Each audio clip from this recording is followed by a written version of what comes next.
I want to talk a bit about Albanian Prime Minister Edi Rama. In the yesterday and the day before, has been very, very vocal about what has happened, and he, for the first time, has defied, if you will, the foreign policy stance of the EU vis-à-vis the dialogue, which was quite a bold statement because, you know, in the past he sort of hovered between the two in many ways. This is very interesting that it's come from him at this point. What I want to understand from you is, do you think there should be more support coming from other countries in the region in terms of Kosovo? Do you feel there's anything missing there?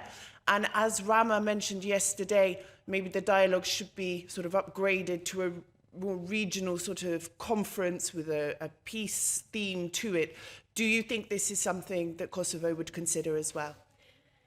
I'm afraid when I hear conferences, because I'm reminded what happened in the 90s, from conference to conference to conference to conference, while the people in Bosnia-Herzegovina were dying. Yeah. So this is a very dangerous proposal. We do not need international conferences. We are sovereign states, and we need a process that is honest and sincere, and that opens real ways and doors for Kosovo and Serbia to have the chance in normalizing their relations. So from my view, the international conferences are a question of the past, not of the present. We are now in a quite different situation, and the institutions of Kosovo have shown on Sunday again that they are able to provide security for all citizens, all of them, not only the more than 90% majority Albanians. So that's why I hope that not only Prime Minister Rama, but the others in the region as well, will be stronger in looking for real solutions, and not for those who are so easy to say but who have not any impact on the ground. I was so happy that my Albanian counterpart, the new foreign minister of Albania and the Minister of Interior of Albania, have been participating in the funeral, attending the funeral in Kosovo for the killed police officer. And I believe that not only for the family and the institution, but for the citizens of Kosovo, his presence was very important, because we have no partner not only not in the region, but in the world that is closer to our hearts and minds than Albania.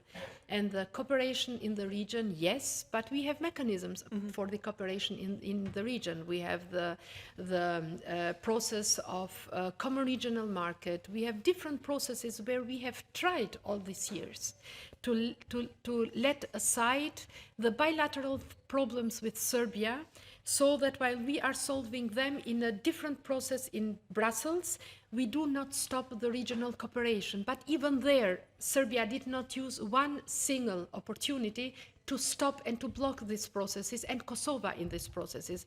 You see now, next week here will be the Berlin process continuation, the ministerial meeting. And we have signed 3 agreements. And one of the countries, Bosnia-Herzegovina, because of Dodik, not because of the federation, has not made a move on that. Why not ratified? Because then this would be an opportunity for citizens of Kosovo to travel free through the whole Balkans.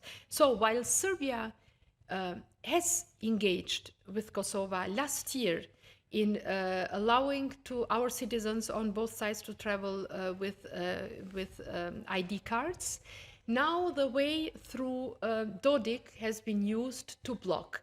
So regional cooperation is very important for us all. Sometimes it's a good chance to overcome bilateral issues, but then you need to have the will on all sides, and we do not see that will. I am attending a lot of multilateral meetings where the Serbian counterpart is there, and it is really incredible how difficult it is to discuss simple issues from which all our citizens could benefit so much.